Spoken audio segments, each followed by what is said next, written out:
Hello दोस्तों, welcome to my YouTube channel G R tech invention. और आज हम सीखने वाले हैं फॉर्मेट एज टेबल और सेल स्टाइल्स के बारे में। ठीक है, इससे पहले हमने सीखा था कंडीशनल फॉर्मेटिंग। तो चलिए बिना देर के स्टार्ट करते हैं वीडियो को। जैसे कि आप देख रहे हो मेरे पास जो टेबल है, अब इस टेबल में आपको ना तो कोई हेडिंग दिखेगी, ठीक है, ना ही इसका कोई फॉर्मेट है।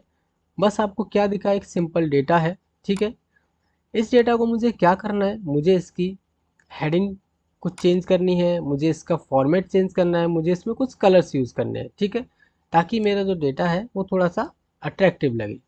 तो उसके लिए मैं क्या करूँगा, उसके लिए एक तो मेरे पास है कि मैं इसको सिलेक्ट करूँ। और आप यहाँ पे जो देख रहे हो, होम के अंदर यहाँ पे कलर्स हो गए और यहाँ से आप फॉर्मेट वगैरह हो गया, ये आप चूज़ कर सकते हो उसका।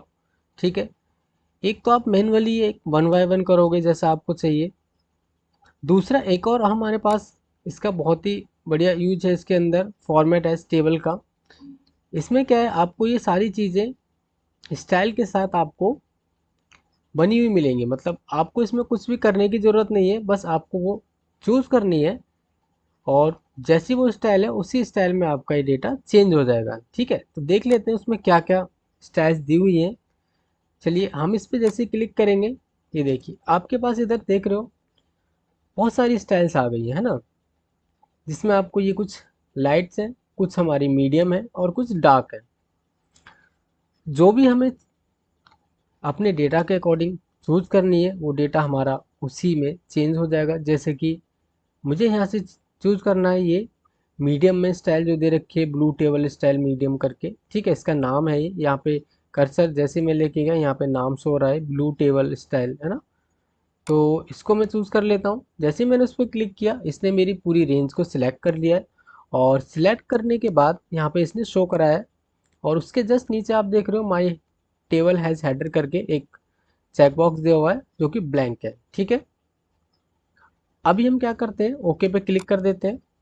जैसे मैंने ओके पे क्लिक किया, जो हमने स्टाइल वहाँ से चूज़ की थी उसके अकॉर्डिंग इसने यहाँ पे हमें डेटा दिखा दिया है। ठीक है, ठीक, अब हम बात करते हैं। अभी जो मैं आपको वहाँ दिखा रहा था कि एक हेडर था और उस हेडर के जो चेक बॉक्स था उसमें चेक नहीं था। वो क्यों नहीं था, क्योंकि मैंने इस वाली टेबल में कोई भी एक हेडर, जैसे हम लेते हैं, मैंने इसका कोई हेडर नहीं लिया हुआ था। तो उसने क्या किया, उसने जैसे ही डेटा पिक किया और जैसे हमने उसको ओके किया, इसने फर्स्ट वाली रो को एज ए हेडर चूज़ कर लिया। और हेडर चूज़ करने के बाद उसने हमें प्रेजेंट किया है ताकि हम इसमें अपनी कोई भी हेडर डाल सके। ठीक है, अगर मैंने यहाँ पे कोई हेडर लिया हुआ था तो वो ऐसा नहीं होता, वो चेक बॉक्स पे बाय डिफॉल्ट चेक होता। वो मैं आपको आगे दिखाऊंगा कैसे। ठीक है,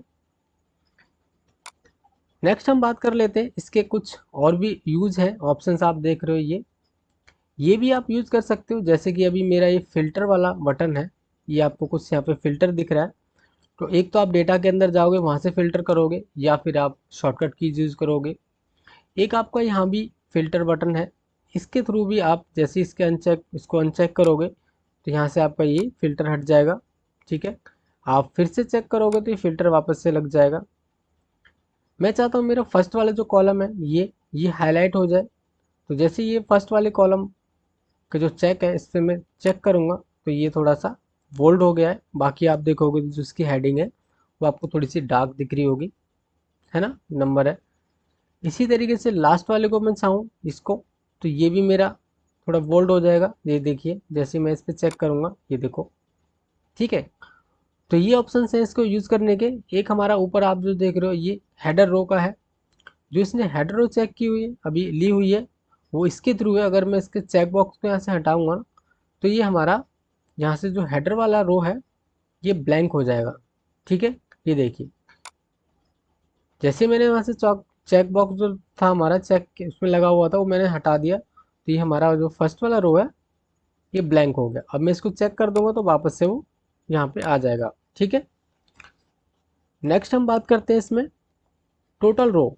तो इसमें टोटल कितनी रो है उसको काउंट करने के लिए हमें इसको काउंट करना पड़ेगा, या फिर हमें इसका सम करना पड़ेगा, है ना। तभी तो हमें पता चलेगा टोटल कितनी रो है। लेकिन इस वाले अगर हम चेक पे क्लियर कर देंगे टोटल रो पे, ठीक है, तो क्या ये नीचे अपने आप ही शो करा देगा। ठीक है, टोटल भी यहाँ पे लिखा आ जाएगा और नीचे आप जो देख रहे हो यहाँ पे, यहाँ भी लिखा आ गया टोटल कितनी रो है, 15 टोटल रो है। तो ये बहुत ही अच्छे यूज़फुल हमारे पास ऑप्शंस हैं, ये भी हम यूज़ कर सकते हैं जैसा भी हमें डेटा चाहिए। ये क्विक करने वाला मतलब आपको अगर जल्दी डेटा फॉर्मेट में करके देना है तो उसके लिए आप ये अप्रोच ज़्यादा अच्छा है हमारे लिए, क्योंकि इसमें हमें सारी चीज़ इनबिल्ट मिल जाती हैं। बस हमें चूज़ करना होगा कि हमें किस तरीके से स्टाइल चाहिए, वो भी हम यहाँ से चूज़ करेंगे और वहाँ से डेटा को हम दे सकते हैं। ठीक है, नेक्स्ट हम बात करेंगे इसमें, वापस आ जाते हैं। नेक्स्ट हमारे पास जो ऑप्शन आता है वो है हमारे पास सेल स्टाइल्स का। अब सेल स्टाइल्स में हमें क्या क्या मिलता है उसमें भी हम देख लेते हैं एक बार। जैसे मैंने इस पर क्लिक किया, मेरे पास बहुत सारी यहाँ पे भी स्टाइल्स दिख रही हैं, लेकिन अभी जो हमने देखी थी ये उससे काफ़ी अलग है ना। ये आप जो देख रहे हो यहाँ पे जिस भी स्टाइल को चेंज करना चाहते हो आपको सिलेक्ट करनी होगी। जैसे कि मैं चाहता हूँ ये जो मेरे नंबर है, ये मैं पूरी रेंज यहाँ से सिलेक्ट कर ली। ठीक है, और उसके बाद हम आ जाते हैं सेल स्टाइल्स के बारे में, और मुझे यहाँ से इनका कलर करना है। अगर बैड रखना है, अच्छा रिजल्ट अच्छा नहीं है या मार्क्स अच्छे नहीं है तो इस पर कर सकते हो आप। गुड रखना है तो आप इस पर कर सकते हो। ठीक है, इस तरीके से इसमें कुछ नॉर्मल हमारे पास था ही। ठीक है, और नीचे आप जो हेडिंग देख रहे हो, इस फर्स्ट हेडिंग पे करोगे तो कुछ इस तरीके से प्रेजेंट होगा। ये हमारी हेडिंग के लिए है। ये मैं आपको अभी सेकंड वाली सीट में मैं आपको दिखा देता हूँ। ये मैंने एक और शीट ली हुई है, जैसे कि इसमें मैं दिखाता हूँ आपको।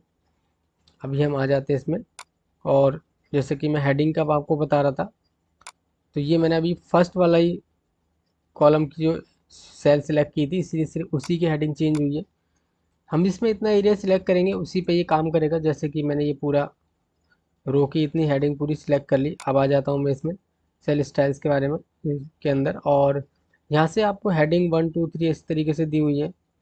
तो आप यहाँ से अपनी मर्ज़ी कोई भी एक हेडिंग चूज़ कर सकते हो और अपनी हेडिंग को चेंज कर सकते हो। जैसे मैंने ये की अभी, तो यहाँ पे इस तरीके से इसने उसको चेंज कर दिया। ठीक है, और इसके अंदर बहुत सारे ऑप्शंस हैं, ये जो आप देख रहे हो, कॉमा लगाना हो आपको, ये सारी चीज़ें हैं। ठीक है, एक और चीज़ मैं आपको जो बता रहा था फॉर्मेट एज टेबल के बारे में, जब मैंने इसमें फॉर्मेट एज टेबल पे क्लिक किया था तो इसने जब रेंज सिलेक्ट की थी तो यहाँ पे आप देख रहे थे इस पर चेक बॉक्स पर चेक नहीं था, है ना। वो क्यों नहीं था? क्योंकि मैंने उस टाइम आपको बताया था, क्योंकि हमने उसका कोई हेडर नहीं लिया हुआ था। अभी हमने इसका एक हेडर ले रखा है कि ये हमारा रोल नंबर है, ये हमारा नाम है, ये हमारे मार्क्स हैं, और मार्क्स के जो हमारे सब्जेक्ट्स हैं उनके नाम हैं। ठीक है, इस तरीके से हमने सभी के हेडर लिए हुए हैं, इसीलिए यहाँ पे इसने बाय डिफ़ॉल्ट चेक करके दिया हुआ है। और जब हम इस पर ओके करेंगे तो ये एक नई रो इसने पिक की थी हेडर के लिए, यहाँ पे ये ऐसा नहीं करेगा, ये देखिए। ठीक है, यहाँ से इसने क्या किया, जो हमारा फर्स्ट वाली रो में जो हमारी हेडिंग थी उसने एज इट इज़ वैसी की वैसी है, और इसने फिर भी इस डेटा को फॉर्मेट कर दिया। तो ये दोनों में फ़र्क है। ये आप अगर विदाउट हेडिंग आप चूज़ करोगे तो वो हेडिंग के लिए आपको एक कॉलम, अगर आपका हेडर पे चेक होगा तो वहाँ से आपको एक रो छोड़ देगा, जिससे कि आप उसमें अपनी हेडिंग डाल सकते हो।